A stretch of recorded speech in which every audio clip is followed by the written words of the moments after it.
privilege speech yesterday in the Senate. So, talagang mabigat yung pagkakawala ng ating nanay, Mother Lily. Sige, gano'n na ako. Sige po.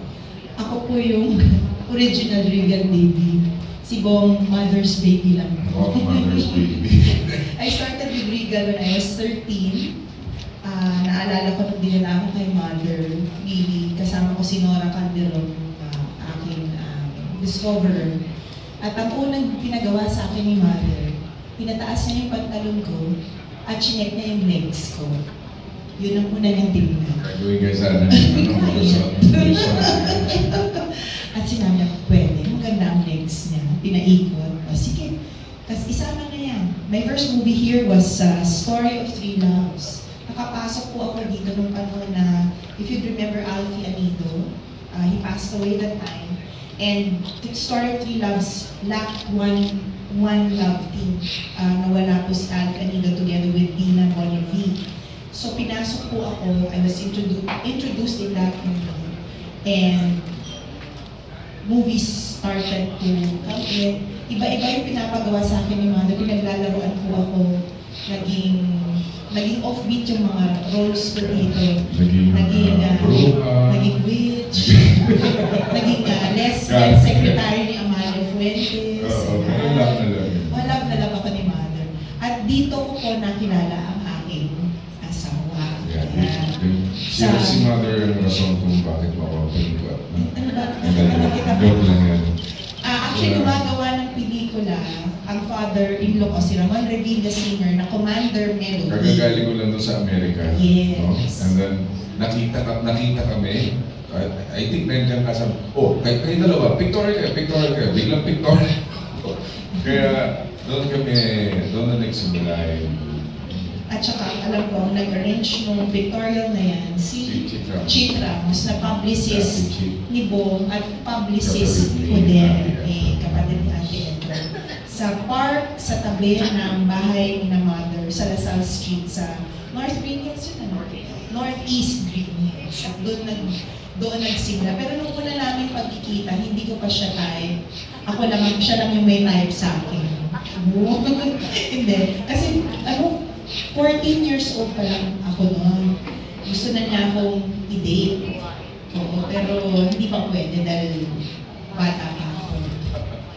But anyway, si Mother really has a very special spot in our heart. Hanggang sa naging ninang namin siya sa kasal. She was present in the... Yes, in 1986 pa lang. Nung nalaman po ng industriya na nawala sila ni Mercado, pumunta ng Amerika, kasi nga ay buntis, dun kami kinasal. Bumalik kami, tinatago pa namin ang aming sitwasyon. It was Mother, together with Kuya Germs, who advised us na iba na ang industriya ngayon.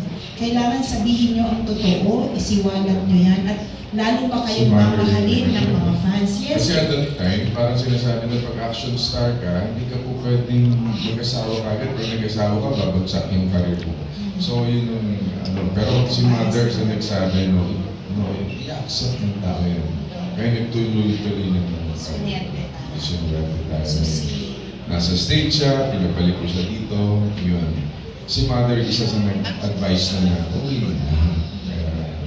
And Mother is the ninang of our firstborn, si Brian. Si Brian, ninang din namin sa kasal. Si Mother. Alam niyo sa totoo lang kung gano'ng kalapit sa amin si Mother Lily, hindi lilipas sa isang buwan.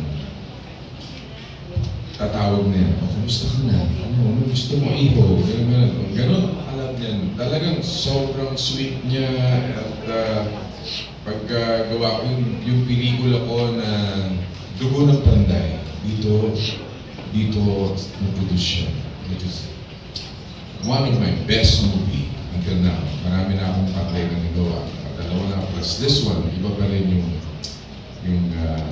gawa ng Regal Films na Dugo ng Panday. Na may pagmamalaki ko na directed by Pepe Galiaga and Direk Glory.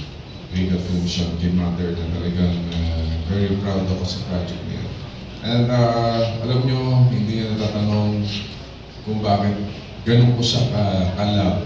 Si Mother Lily, nung time na nagsisimula pa lang ako na ayaw kong kalampagin ng daddy ko na yung nagkaroon ng problema yung baby namin together. We have to bring our babies in the States dahil mayroon ng genital heart problem. Si Mother ang tumulong sa amin na, sige, tulungan kita, ganyan.